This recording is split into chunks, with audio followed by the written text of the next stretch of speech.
Here's where I'm curious. The numbers owning the barbershop, right? I would like to hear how that all pans out because I know there's a couple different ways that people can structure this, right? But I'm assuming, and I'll let you dig into it, but there's probably like you get a like either your barbers are paying seat rent Rent. or Yes. like so. Just curious if you can talk through kind of how those numbers pan out because I think it's really cool the different ways that you can structure how that pans out to where you're able to make money even if you're not cutting hair now and as the business owner. Absolutely. Yeah, absolutely. So with the barbershop, obviously everybody right away shoots for like these commercial properties, right? And I knew just something in my gut. At first, I was trying to do what everyone else was doing. I was looking for a property right outside the base, right outside Fort Gordon, this road, right outside one of the gates, like every other post, right? Bunch of barbershops, bunch of alteration places. And I kind of wanted to put myself somewhere around there because I kept thinking soldiers, soldiers, soldiers, right? Constant business, whatever.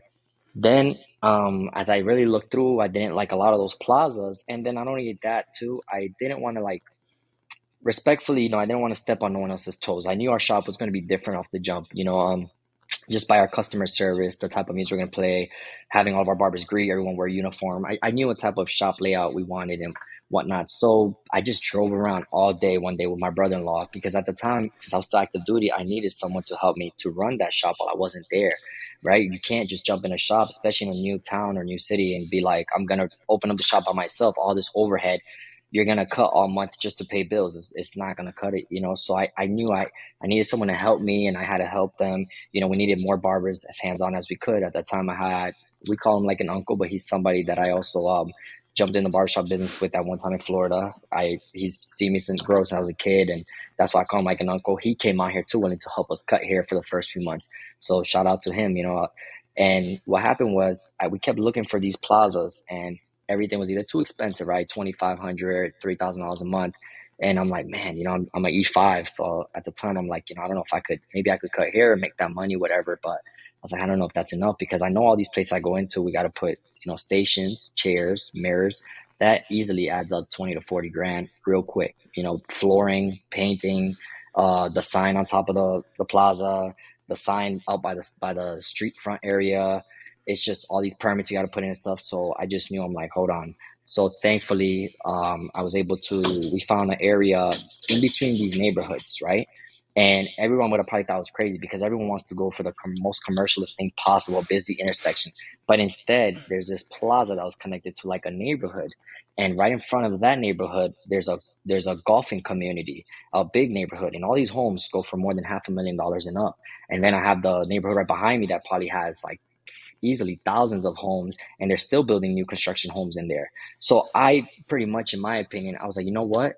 I'm gonna do this with a whole different game plan. I'm gonna cater to this neighborhood. There's no other businesses around this area. I want to put my barbershop here because there's people that could just literally drive 5 minutes down the road. There's people that could just cross the street. Everyone could just come get haircuts. And thankfully, that is exactly what happened. I have kids, young kids that come from these golf cart communities in their golf carts and their four wheelers. They park right in front of the shop and we laugh all the time. It's great. You got kids coming in bicycles. And then right next to us at the time, there was a Subway. So I already knew there was a Mexican restaurant, a Subway. And I'm like, this is it. People could come eat and they're going to see us here. So it's going to sell itself. And as soon as we started moving in, the subway left, and I wanted to cry. I'm like, why did the subway leave? Like now that's an empty plaza, it's not gonna get as much walk through. But thankfully, there was a really successful ice cream shop in the mall, and they ended up moving their stuff all right next door to us. And shout out to them, Mr. and Mrs. Garvin. They're awesome. I love them. I hope they see this video because that they teach me so much. They watch whatever I'm doing at the shop, me and my brother-in-law, and vice versa. We watch out for each other's businesses, and they always come over and they give me helpful tips, guidance, info. He shows me a lot of tax write-off stuff, and that guy's awesome.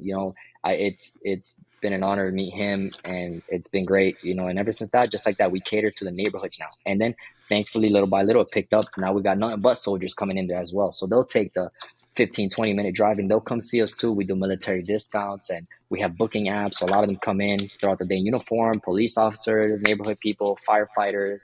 We've held car shows there before for the whole plaza. We make sure the Mexican restaurant next door is on board with us. He'll drop stuff down on his menu for that day.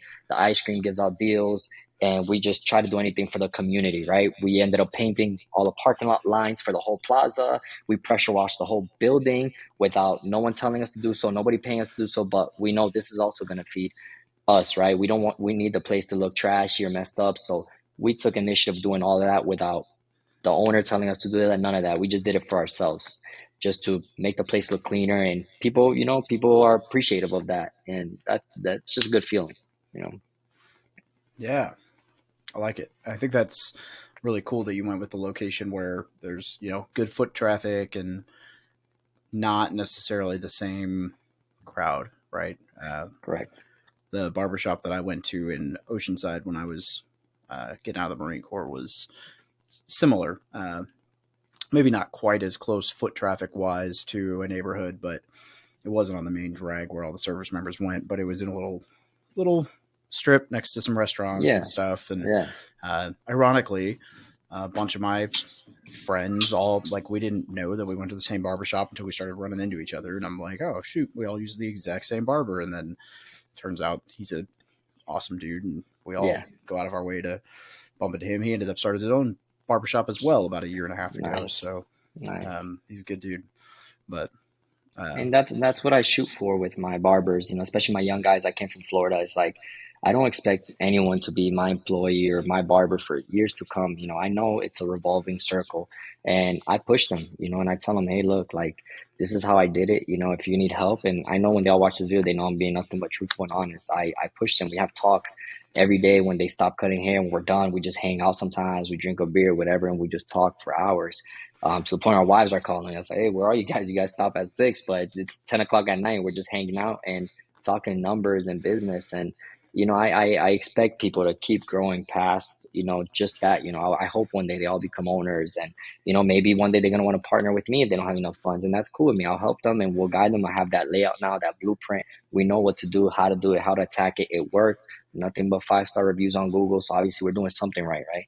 And there's still much more room for improvement. I've thought about advertisement boards, whatever, vending machine, all that stuff that I haven't even got a chance to get to just because how busy I am, father of three, coaching, this, that. I want to get to that. Trust me. A lot of people walk in there and, hey, you should do this. Hey, you should do that.